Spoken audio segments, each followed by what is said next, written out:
कक्षा 9वीं के सभी विद्यार्थियों का बहुत बहुत स्वागत है। जैसा कि आप सभी जानते हैं, अब आप लोगों का कक्षा 10वीं का अर्धवार्षिक परीक्षा 2025-26 का जो पेपर रहने वाला है बच्चों, वो रहने वाला है। अब आप देंगे 6 तारीख को। 6 तारीख को गणित का पेपर आपका रहेगा। यहाँ पर पेपर का मैं हल करवाऊँगा आपको हिंदी और इंग्लिश वर्जन में। सभी क्वेश्चन को हम यहाँ पर देखेंगे और आप जैसे कि आपको पता है सभी प्रश्न करना अनिवार्य है। और यहाँ पर आप देखेंगे कि 23 क्वेश्चन आपको मिलेंगे। 3 घंटे में पेपर को हल करना है और 75 नंबर का आपका पेपर है। टोटल पेज इसमें कितने रहेंगे? 8 रहेंगे।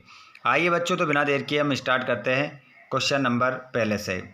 पहला जो क्वेश्चन रहेगा आपका उसका पूरा हल यहाँ पर हम देखेंगे। अगर आप चैनल पर पहली बार आए हैं ना, तो चैनल को सब्सक्राइब जरूर कीजिएगा ताकि आपको आने वाले वीडियो का नोटिफिकेशन मिल सके। तो यहाँ पर पहले क्वेश्चन से हम स्टार्ट करते हैं और पहला क्वेश्चन आपका जो रहेगा वो रहेगा बच्चों, सही विकल्प का चयन करके लिखना है। सही विकल्प का चयन करना है। आप देखेंगे पहला क्वेश्चन 96 और 404 का HCF होगा। तो 96 और 404 का जो HCF होगा वो कितना हो जाएगा? 4 आपका इसमें आंसर हो जाएगा। किसी पूर्णांक m के लिए प्रत्येक समपूर्णांक का रूप होगा, तो 2m आपका इसमें आंसर हो जाएगा। बहुपद 1 से घात 2 - 3 के शून्यक होंगे, तो यहाँ पर √3 कोमा -√3 आपका इसमें आंसर होगा। अपने हाथ में कॉपी और पेन उठाकर रखिएगा। सभी प्रश्नों को अच्छे से आपको नोट करते चलना है। आइए अगले क्वेश्चन को देखते हैं। क्वेश्चन है, यदि द्विघात बहुपद ax की घात 2 + bx + c के शून्यक अल्फा व बीटा हो तो अल्फा बीटा का मान होगा। तो यहाँ पर C/A करेक्ट आंसर आपका हो जाएगा। ध्यान रखिएगा, ऐसा समीकरण अगर आपको नज़र आता है तो फिर आप क्या लगाएंगे? आंसर C/A आप आंसर लगाएंगे। अगला क्वेश्चन, जब A1/A2 = B1/B2 = C1/C2 हो तो समीकरण निकाय A1x + B1y + C1 = 0 तथा A2x + B2y + C2 = 0, तो इसका आंसर हो जाएगा अनंत अनेक हल होंगे। अनंत अनेक हल आपके होंगे इसमें। अगला क्वेश्चन, एक वृत्त का व्यास 16 सेंटीमीटर है तो उसकी त्रिज्या होगी 8 सेंटीमीटर। 8 सेंटीमीटर आपका इसमें करेक्ट आंसर हो जाएगा। उसके बाद में इंग्लिश मीडियम वाले बच्चे सेम टू सेम जो हिंदी में आंसर बताए वही आंसर आपके रहेंगे, इसमें आप लगा लीजिएगा। उसके बाद हम बात करेंगे रिक्त स्थान की। √5 एक संख्या है, तो इसमें आप क्या लगाएंगे? इसका आंसर अपरिमेय संख्या। बच्चों आंसर क्या होगा? अपरिमेय संख्या पहले वाले में। उसके बाद एक त्रिघात बहुपद के अधिक से अधिक शून्यक हो सकते हैं, तो तीन शून्यक किसके हो सकते हैं? यदि माफ़ कीजिएगा, b की घात 2 - 4ac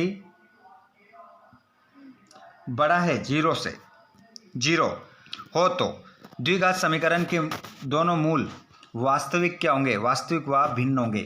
वास्तविक व भिन्न होंगे। सभी वर्ग समरूप होते हैं। सभी वर्ग समरूप होते हैं। x अक्ष और y अक्ष का प्रतिच्छेद बिंदु कहलाता है मूल बिंदु। स्पर्श बिंदु से जाने वाली त्रिज्या स्पर्श रेखा पर होती है, लंब होती है। बेलन के आयतन का सूत्र πr² होता है। मोस्ट इम्पोर्टेंट ये सेट आप लोगों के लिए होने वाला है, ध्यान रखिएगा। ये देखिए जोड़ी अगर आप देखेंगे तो यहाँ पर आपसे कह रहा है sine square theta + cos square theta, तो इसका आंसर होगा 1। √sec² थीटा -1, तो इसका आंसर आपका tan थीटा हो जाएगा। और 1 + cot स्क्वायर थीटा, तो इसका आंसर आपका कोसेक स्क्वायर थीटा हो जाएगा।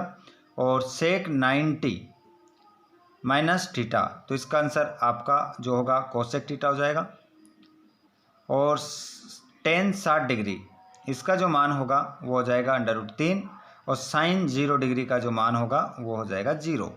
इस प्रकार आप जोड़ी मिलाएंगे। इंग्लिश मीडियम और हिंदी मीडियम में जोड़ी में कोई अंतर नहीं है, ठीक है, देख सकते हैं आप, सेम आपको नज़र आ रही होगी। यहाँ पर आप देखेंगे एक शब्द एक वाक्य में उत्तर, तो आइए हम कर लेते हैं इसको हल। दो चरों एक्स और वाई वाले रैखिक समीकरण का मानक रूप लिखिए। तो इसका मानक रूप होगा A X plus B Y plus C बराबर 0। अगला द्विघात समीकरण x की घात 2 माइनस 4x प्लस 4 बराबर 0 के विविक्ति कर का मान क्या होगा? तो ये शून्य होगा, शून्य आप लगाएंगे। समांतर श्रेणी 10, 7, 4 का 10वां पद क्या होगा? तो -17 है ना। ऋण का क्या आएगा? 17, ऋण का 17 आप इसमें आंसर लगाएंगे। अगला समकोण त्रिभुज प्रमेय का नाम लिखो। तो समकोण त्रिभुज प्रमेय का जो नाम होगा वो होगा पाइथागोरस प्रमेय। लिखा है आंसर, अच्छे से लिख कर आइएगा। माध्य का ज्ञात करने का सूत्र, तो m बराबर l प्लस बटे की लंबी लाइन और n बटा 2 माइनस सी एफ बटा, आपको नीचे एफ लिखना है, गुणित h आपका इसमें आंसर हो जाएगा। ध्यान रखिएगा। सर्वाधिक बारंबारता वाला वर्ग क्या कहलाता है? तो उसे हम कहते हैं बहुलक। क्या कहते हैं बच्चों? बहुलक आपका इसमें आंसर होगा। उसके बाद एक असंभव घटना की प्रायिकता क्या होगी? शून्य होगी, शून्य आप आंसर लगाएंगे। इंग्लिश मीडियम में भी यहाँ पर दे रखा है। उसके बाद में ट्रू फॉल्स यहाँ पर हम देखेंगे। 2, 4, 8, 16, एक समांतर श्रेणी है, असत्य नहीं है। बिंदु -8, 8 द्वितीय चतुर्थांश में स्थित होगा, बिल्कुल सत्य लगाएंगे आप। किसी वृत्त की स्पर्श रेखा उसे 2 बिंदुओं पर प्रतिच्छेद करती है, असत्य। r त्रिज्या वाले वृत्त की परिधि बराबर 2 पाई r है, तो ये सत्य हो जाएगा। शंकु का आयतन बराबर पाई r की घात 2 h होगा, असत्य। किसी निश्चित घटना की प्रायिकता सदैव 1 होती है, सत्य। यहाँ पर ट्रू फॉल्स इंग्लिश मीडियम वाले जो हमने हिंदी में बताया वही सेम आंसर है आपके। उसके बाद में यहाँ पर आप देखेंगे बच्चों, तो ये रहे आपके 2-2 नंबर के और 3-3 नंबर क्वेश्चन। सभी क्वेश्चन को अगर हमने सोल्व किया तो ये वीडियो हो जाएगा, कम से कम 5 घंटे का बनेगा, अगर पूरा आंसर सोल्व करके आपको यहाँ पर बताया। बस आपको क्वेश्चन में 2 नंबर के, 3 नंबर को, 4 नंबर के बता सकता हूँ। इन क्वेश्चनों को अच्छे से आप रीड कर सकते हैं, पढ़ सकते हैं, जिसके माध्यम से आप अच्छे नंबर लेकर आ सकते हो अपनी परीक्षा में। तो एक बार जितने भी दोस्त हमारे, जितने भी 10वीं के जहाँ से भी इस वीडियो को देख रहे हैं, एक बार बाबा महाकाल का नाम लेकर इस क्लास को अपने दोस्तों को शेयर कर दो और एक बार लाइक ठोक दो सभी, ताकि हमारे सभी दोस्तों को पहुंच सके और उनकी ओटी हम आपको सोल्व करवा रहे हैं, ओटी उनकी गलत नहीं होना चाहिए और उनके सभी आंसर बन जाना चाहिए। तो आइए बच्चों, यहाँ पर हम देखते हैं नेक्स्ट वीडियो में भी मैं आपको करवाने वाला हूँ। वीडियोस के नोटिफिकेशन आपको नहीं मिल रहे हो तो चैनल को सब्सक्राइब करके घंटी बटन को ऑल पर ज़रूर कीजिएगा। ये 23 के 23 क्वेश्चन आपकी स्क्रीन पर ला दिए हैं। अब आपकी जिम्मेदारी बनती है, आपने इनको कितना हल किया है, कितना हल नहीं किया है। ठीक है, ये पूरे पेज यहाँ पर आपके कंप्लीट हो जाते हैं। तो जितने भी दोस्त हमारे चैनल पर पहली बार जुड़े हैं, चैनल को सब्सक्राइब करके घंटी बटन को ऑल पर ज़रूर कीजिएगा। धन्यवाद।